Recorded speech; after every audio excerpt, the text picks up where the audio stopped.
Hi, everyone. Welcome back to Tech is a Passion, the show where we bring you stories, strategies, and success from the mind shaping today's technology landscape. In this episode, we are diving deep into the world of quality assurance with someone who's seen it all from SDLC to SDLC, from manual testing to full blown automation. So, we're talking about Sankalp Bajpai. Sankalp brings over 14 years of experience in QA engineering with strong command of risk management, agile sprint practices, test automation, and release coordination. Whether it's building robust test cases or managing UAT with cross functional teams, he's been at the forefront, ensuring software quality at scale. Let's get into it. Okay, hi Sankalp.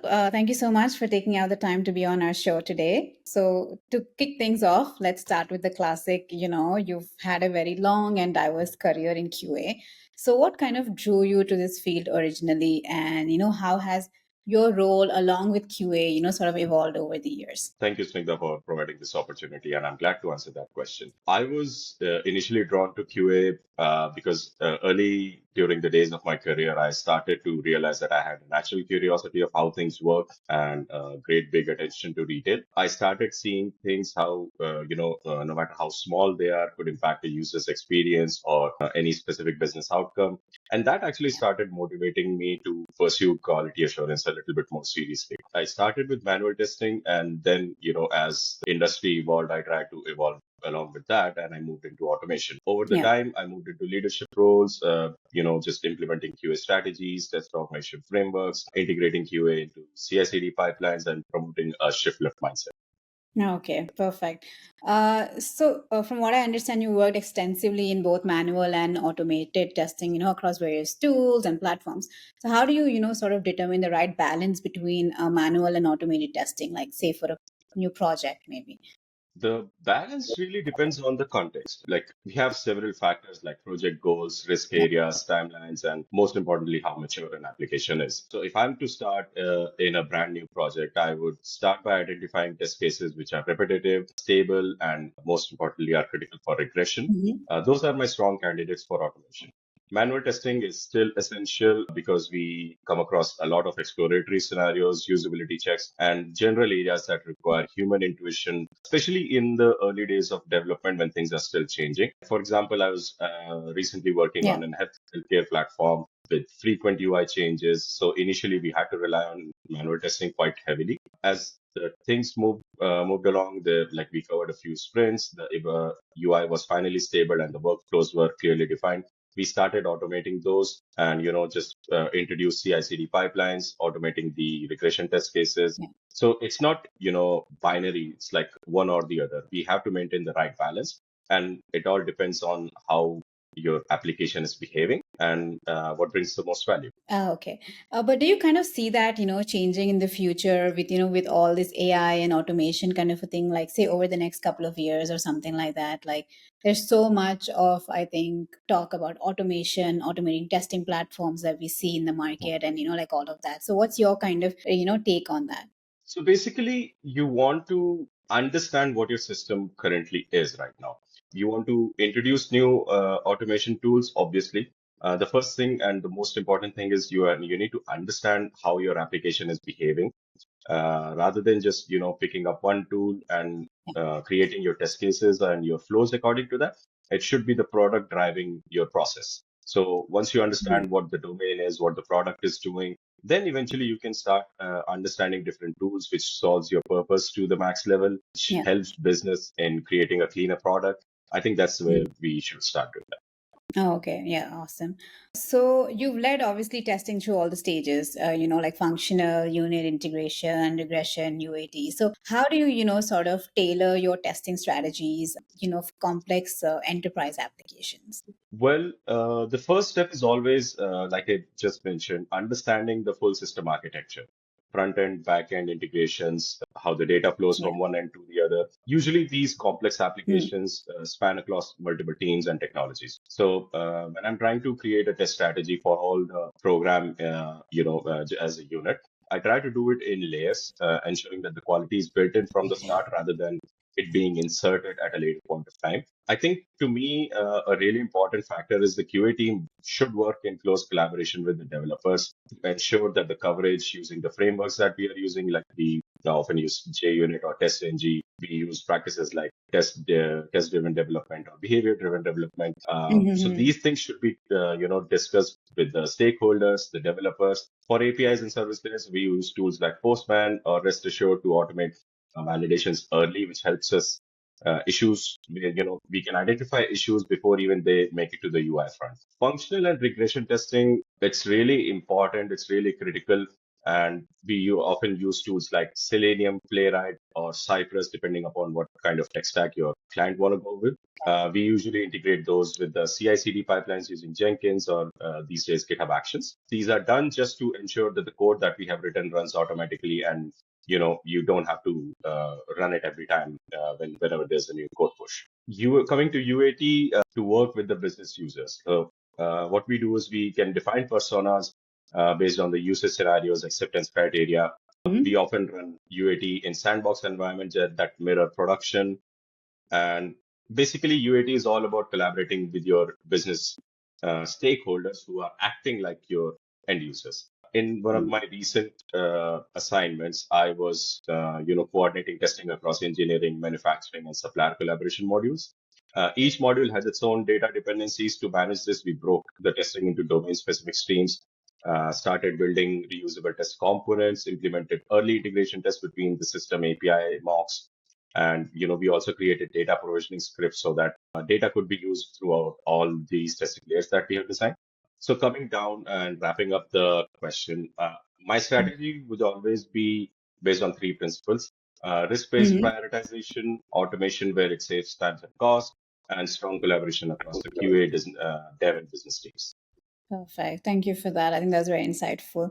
Touching upon specifically on risk-based testing, which is a sort of a crucial part of large-scale QA efforts. With your experience in risk identification and control, like how do you sort of integrate risk thinking, into like your sprint cycles? Risk-based testing is absolutely essential, especially in large-scale products where, testing everything isn't realistic.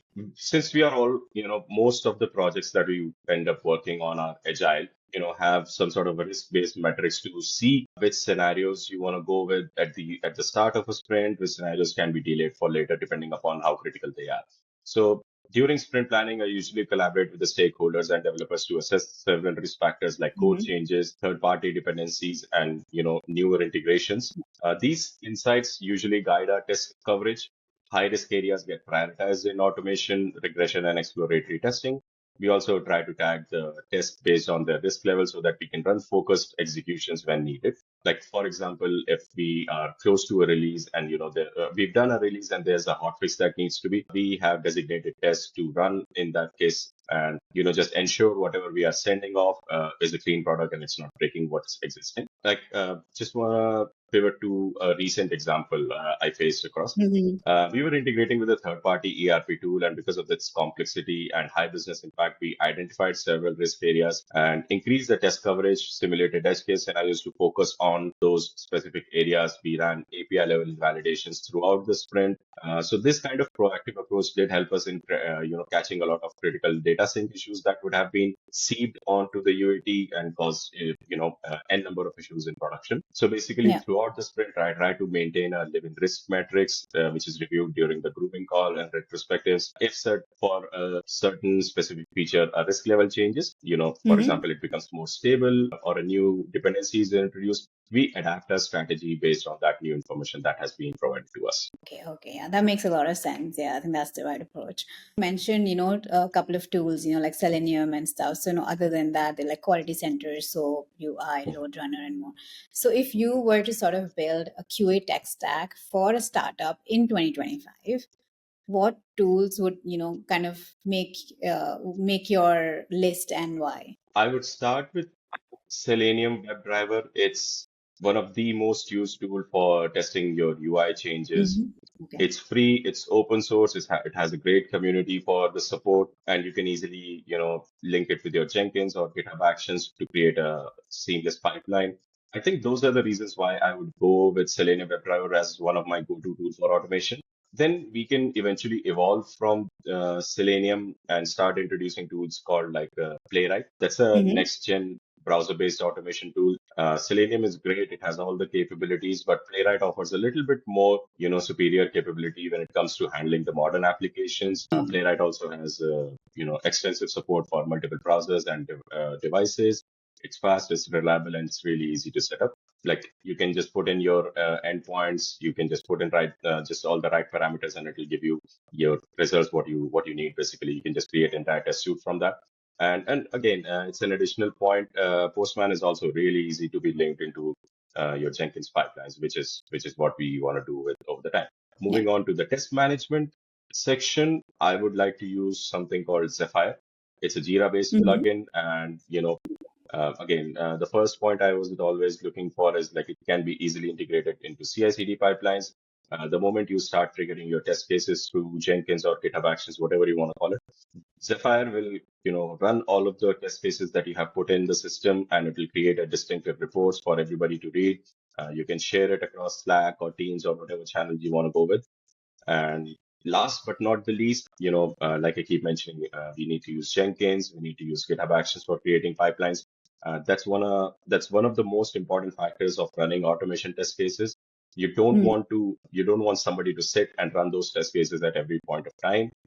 You want to make sure that the dependencies are created in such a way that these test cases are picked up automatically as soon as there Yeah. is a new build available. Moving on from functional to a little bit of performance, there's a lot of folks over, you'll see a lot of folks using JMeter or Gatling. JMeter, just like Selenium WebDriver, it's well established. It has been used. It has been tried and tested. It's a go-to tool for almost anyone who wants to step into the world of performance testing without paying for the heavy license fees. Like Hmm. Loader, well, it's used quite a lot, but it has a pretty expensive license. So Oh, JMeter is free. You can go with that. And like I just mentioned, for integrating it with your, like if you want to communicate how your reports are running and everything, you can always go with Slack or Microsoft Teams. So no. I think I deviated a little bit, but these are the tools that I would want to No. go if I'm building a tech startup. Yeah, no, I think thank you for the detailed list. I'm sure all the QA enthusiasts, will hoping they should take notes and, they'll probably be helpful for them for sure. Thanks for that. So you did mention earlier about, being agile or, taking an agile approach. So in agile environments, generally like say speed is everything, right? So, but then Yep. quality can't be compromised as well. So what are some of like the QA pitfalls that you've seen in fast moving agile teams, and how do you sort of help teams like avoid them? Well, I have worked on waterfall models and I have been working in Agile for the past 10 or 11 years, as far as I can remember. The Hmm. only issue I had with waterfall that I don't want Agile to go, down the same line is Yeah. treating QA as a final step rather than as an integrated process. So, like in waterfall, we go through all of these requirements, development, and then testing. So it's not, interactive. Whereas in Agile, that's the most important thing I can sense. It needs to be interactive. So for Agile, the key thing is to develop multiple, minimum viable products, which we call MVPs, which Yeah. means that you build a product, we test it, we send it to the Mhm. stakeholders, and we get their feedback and this incorporate in the sprint cycle. I think this is the most important point I see that we need to absolutely adhere to in Agile, because when you leave testing at the end of a sprint, quality will always suffer. Everyone wants to meet their deadlines, and things usually do get missed out. Another over reliance is, people, you'll hear people say like, we want to automate everything. Yes, automation is good, it saves a lot of time, but you absolutely cannot completely disregard the effect a meaningful exploratory testing phase has on a product. Yeah. Automation is fast, but it's not going to replace human intuition, especially for UI and usability. If you're building an application that you are, directing towards a specific set of Mhm. users, you need to have testers in your team that are able to think from there and just understand what these users would like or dislike within your Yeah. application. In Agile, we usually don't go for a lot of documentation. That's why teams end up skipping over a proper test planning or risk analysis in order to be, just rushing to deliver, which eventually will lead to missing out on edge cases and a relatively poor regression coverage Yeah. again. And I have been a part of teams where the QA wasn't even involved in backlog grooming or, story definition, which baffles me because if a QA doesn't understand a user acceptance criteria, what we have, it might require a lot of rework in the later point of time. So, Mhm. to avoid any of these pitfalls, I try to embed my team from day one, which means involving testers into sprint planning, grooming sessions, and daily stand-ups. I try to promote a shift left approach, encouraging unit and integration testing being done by developers, while QA focuses on building automation early. That's the key. Mhm. Collaborating on test data, doing risk-based exploratory testing. I also, try to teach my team that the automation is a living asset, and we need to keep maintaining and prioritizing it just like any other code that has been written. For integration, we need to continuously improve on our pipelines so that we can get fast, actionable insights with every build. Okay, yeah, perfect. I think thank you for that. If you were to, sort of touch upon a little bit on release management right now, which, sounds like part choreography, part chaos. So what's your, sort of approach to ensuring like smooth collaboration between QA, development, and deployment teams? You're right. It is part choreography and part chaos. And my approach is to treat it like a well-rehearsed play where everyone knows their roles and responsibilities, the timeline that we're supposed to follow. And, we also need to have a plan B in case plan A doesn't work. It starts with early alignment. I bring QA, dev, and ops together to define a release scope with a clear entry and exit criteria and sort of create like a checklist. I was leading a team where we had multi module release involving engineering, supplier Mhm. collaboration, and document control. These were tightly integrated modules. So to avoid any surprises, we did set up functional checkpoints. We did a lot of dry runs and, just documented everything in Confluence.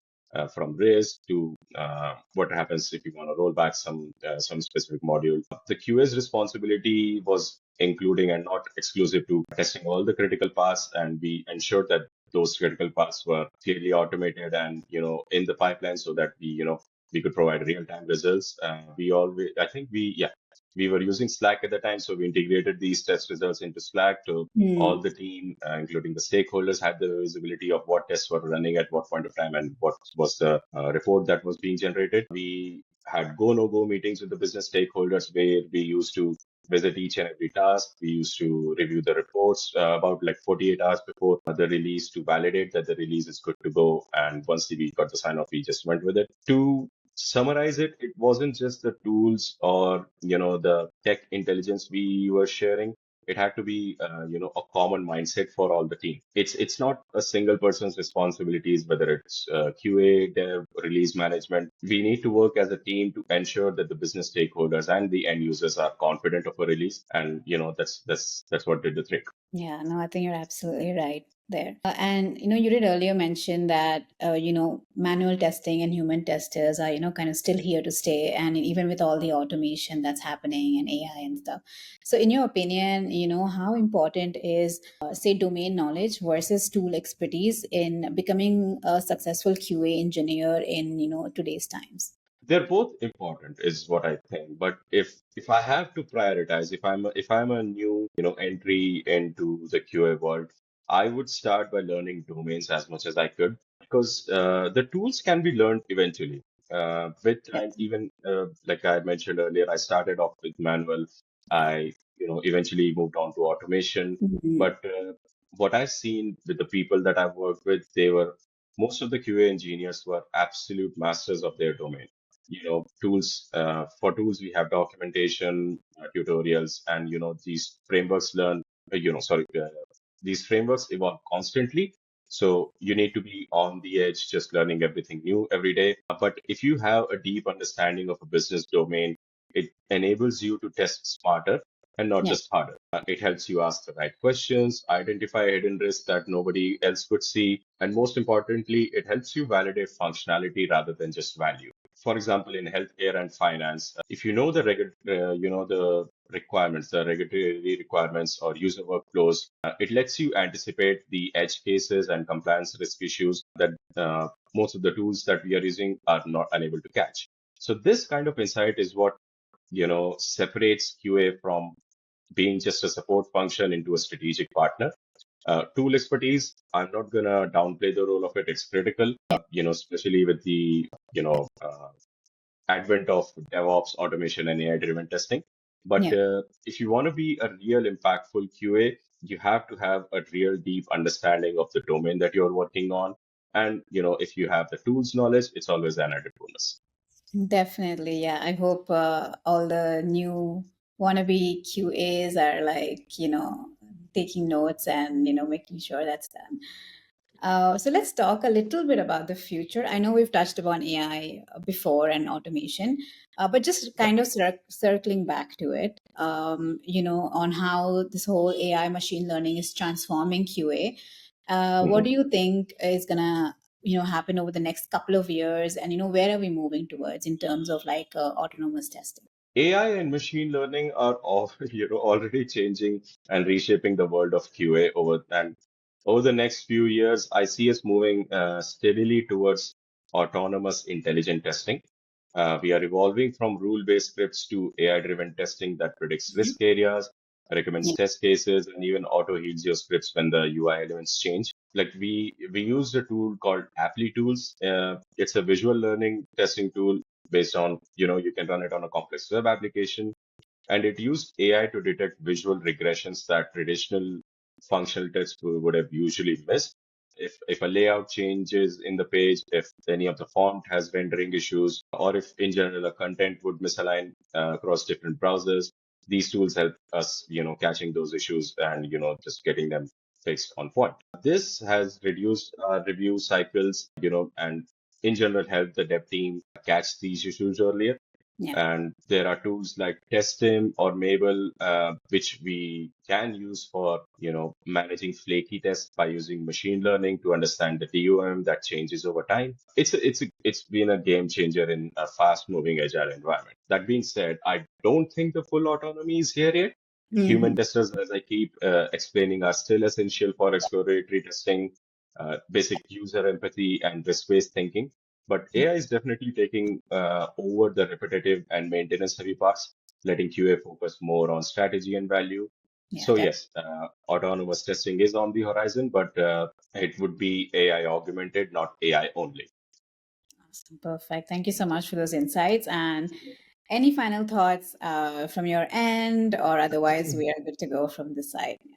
Just want to reiterate on one point that, Yeah. and yeah, it has been misunderstood quite a few times in my experience. Yeah. QA is not about finding bugs. The first word of QA is quality. So it's about building quality, which will eventually will lead you to building trust in a product.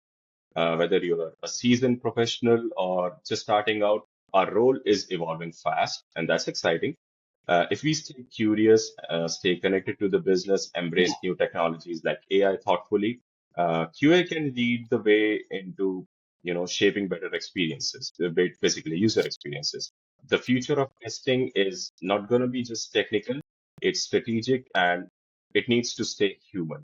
So I think that's what I want to go with. Awesome. That's a solid close. Thank you again so much for taking out the time to be with us today. And thank you for sharing your knowledge and your thoughts and your insights as well. I think I'm sure it'll be very helpful to those, It's listening been into my this. pleasure, Snigdha. Thank you so much for just Thank inviting you. me through it. It's been a great fun. Thanks again. Yeah. Thank you, Sankalp. That was incredibly insightful. You've given us a lot to think about, from strategy risk based testing to the importance of collaboration in agile environments. We appreciate you sharing your journey and lessons. Until next time, keep testing and keep pushing the quality forward.